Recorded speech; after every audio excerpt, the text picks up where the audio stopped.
JDS ಭದ್ರಕೋಟೆಯಲ್ಲಿ Congress ನಾಯಕರು ಶಕ್ತಿ ಪ್ರದರ್ಶನ ಮಾಡಿದ್ದಾರೆ. ದೊಡ್ಡೇಗೌಡರ ಕುಟುಂಬದ ವಿರುದ್ಧ ಸಿಎಂ ಸಿದ್ದರಾಮಯ್ಯ ಅಬ್ಬರಿಸಿದ್ದಾರೆ. ಸಾಯುವರೆಗೂ ಸಿದ್ದರಾಮಯ್ಯ ಜೊತೆಗಿರ್ತೀನಿ ಅಂತ ಡಿಸಿಎಂ ಡಿಕೆ ಹೇಳಿದ್ದಾರೆ. ಇದೆಲ್ಲವನ್ನ ನೋಡೋಣ ರಣಕಹಳೆ ನ್ಯೂಸ್ ಟಾಪ್ 9 ನಲ್ಲಿ. ಜೆಡಿಎಸ್ ಭದ್ರಕೋಟೆ ಹಾಸನದಲ್ಲಿ ಕಾಂಗ್ರೆಸ್ ನಾಯಕರು ರಣಕಹಳೆ ಮೊಳಗಿಸಿದ್ದಾರೆ. ಹಾಸನದ ಜನಕಲ್ಯಾಣ ಸಮಾವೇಶದಲ್ಲಿ ಸಿಎಂ ಸಿದ್ದರಾಮಯ್ಯ ಅಬ್ಬರದ ಭಾಷಣ ಮಾಡಿದ್ರು.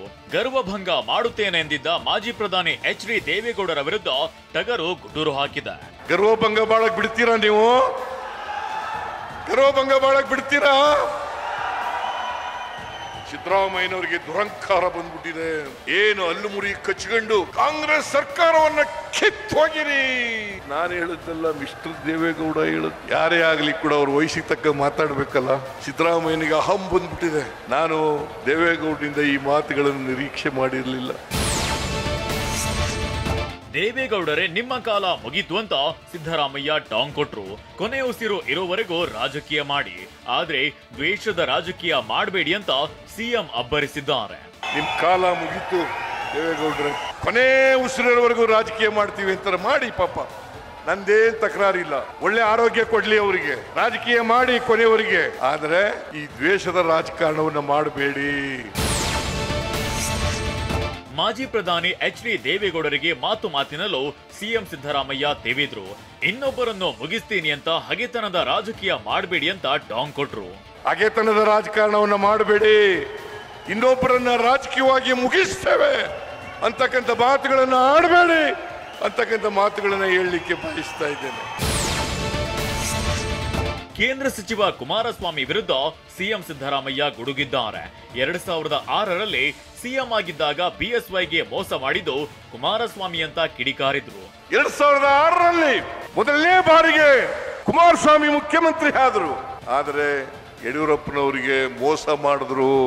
ಆ ಸರ್ಕಾರ ಉಳ್ಕೊಳ್ಳಿಕ್ಕೆ ಸಾಧ್ಯ ಆಗ್ಲಿಲ್ಲ. ಯಾರು ಮೋಸ ಮಾಡಿದವರು? Mister Kumaraswamy, mister Devegowda. ಅವರು 38 ಜನ ಗೆದ್ದಿದ್ರು ಕೂಡ ನೀವು ಮುಖ್ಯಮಂತ್ರಿ ಆಗ್ರಿ, ನಾವು ಬೆಂಬಲ ಕೊಡ್ತೀವಿ ಅಂತೇಳಿ ಮಾಡೋದು. ಆದ್ರೆ ಸರ್ಕಾರವನ್ನು ಉಳಿಸ್ಕೊಳ್ಳಲಿಲ್ಲ. ನಾನು ಹಣಕಾಸು ಮಂತ್ರಿ ಮಾಡಿದ್ದಕ್ಕೆ ಸಿದ್ದರಾಮಯ್ಯ ಬೆಳೆದಿರೋದು ಎಂದಿದ್ದ ಎಚ್.ಡಿ.ಕೆ ಸಿಎಂ ಟಾಂಗ್ ಕೊಟ್ರು. ನಾವು 1996ರಲ್ಲಿ ಬೆಂಬಲ ನೀಡಿದ್ದಕ್ಕೆ ನೀವು ಸಿಎಂ ಆಗಿದ್ದು ಅಂತ ತಿರುಗೇಟನ್ನ ನೀಡಿದ್ದಾರೆ. ನಾನು ಜಾಲಪ್ಪನವರು ಇಲ್ಲೇ ಹೋಗಿದ್ರೆ 1994ರಲ್ಲಿ ನೀವು ಮುಖ್ಯಮಂತ್ರಿ ಆಗ್ಲಿಕ್ಕೆ ಸಾಧ್ಯನೇ ಇರ್ಲಿಲ್ಲ ಅಂತಕ್ಕಂಥ ಮಾತುಗಳನ್ನ ಹೇಳ್ಬೇಕಾಗ್ತದೆ. ಹಾಸನ ಸಮಾವೇಶದಲ್ಲಿ ಡಿಸಿಎಂ ಡಿಕೆ ಕೂಡ ಅಬ್ಬರದ ಭಾಷಣ ಮಾಡಿದ್ದಾರೆ. ಸಾಯುವವರೆಗೂ ಸಿದ್ದರಾಮಯ್ಯ ಜೊತೆಯಾಗಿರೋದಾಗಿ ಹೇಳಿದ್ದಾರೆ.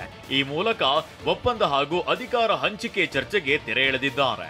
ತಲೆ ಕೆಡಿಸ್ಕೋಬೇಡಿ, ಮೈಸೂರಲ್ಲಿ ಈ ಬಂಡೆ ಡಿ.ಕೆ. ಶಿವಕುಮಾರ್ ಸಿದ್ದರಾಮಯ್ಯ ಜೊತೆ ಇರ್ತದೆ ಅಂತ ಹೇಳಿದ್ದೇನೆ.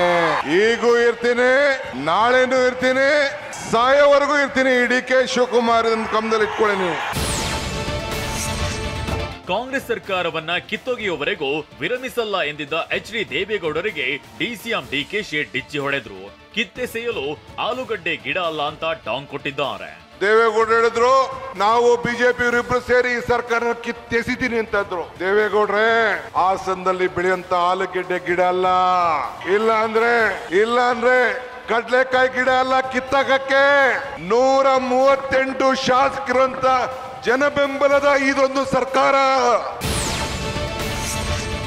ಹಾಸನ ಮಾಜಿ ಸಂಸದರ ಸಾಕ್ಷಿ ಗುಡ್ಡೆಯನ್ನ ನಾನು ಕೇಳೋದಿಲ್ಲ, ಆದ್ರೆ ಹಾಸನದಲ್ಲಿ ನೀವು ಮಾಡಿರುವ ಸಾಕ್ಷಿಯ ಗುಡ್ಡೆ ಏನು ಅಂತ ಎಚ್.ಡಿ. ಹಾಗೂ ಕುಮಾರಸ್ವಾಮಿಯನ್ನ ಡಿಸಿಎಂ ಡಿಕೆ ಪ್ರಶ್ನಿಸಿದ್ದಾರೆ.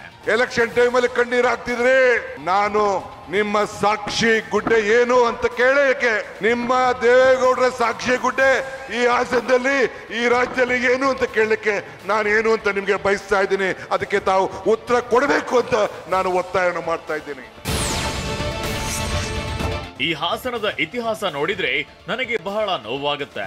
ಅನೇಕ ರಾಜಕಾರಣಗಳು ಅನೇಕ ಕುಟುಂಬಗಳಿಗೆ ನೋವು ತಂದಿದ್ದಾರೆ ಅಂತ ಪ್ರಜ್ವಲ್ ರೇವಣ್ಣ ಪ್ರಕರಣವನ್ನ ಪ್ರಸ್ತಾಪಿಸಿ ಡಿಸಿಎಂ ಡಿಕೆ ತಿವಿದಿದ್ದಾರೆ. ಈ ಹಾಸನದ ಇತಿಹಾಸ ನೋಡಿದ್ರೆ ನನಗೆ ಬಹಳ ನೋವಾಗ್ತದೆ. ಕ್ಷಮಿಸಬೇಕು. ಅನೇಕ ರಾಜಕಾರಣಿಗಳು ಅನೇಕ ಕುಟುಂಬಗಳಿಗೆ ಇವತ್ತು ನೋವನ್ನ ತಂದಿದ್ದಾರೆ. ಹೆಣ್ಣು ಮಕ್ಕಳ ಗೋಳು, ಆ ತಾಯಿಯ ಆಸ್ತಾಂಬೆ ರಕ್ಷಣೆ ಮಾಡ್ಲಿ ಅಂತ ಹೇಳಿ ನಾನು ಆ ತಾಯಿಯಲ್ಲಿ ನಿಮ್ಮೆಲ್ಲರ ಪರವಾಗಿ ನಾನು ಪ್ರಾರ್ಥನೆ ಮಾಡ್ತಾ ಇದ್ದೇನೆ. ಆ ತಾಯಂದಿರ ಸ್ವಾಭಿಮಾನ ಉಳಿಸ್ಬೇಕು ಅಂತಾನೆ ಇಲ್ಲಿ ಸ್ವಾಭಿಮಾನ ಸಮಾವೇಶವನ್ನ ನಾವಿಲ್ಲಿ ಹಮ್ಮಿಕೊಂಡಿದ್ದೇವೆ.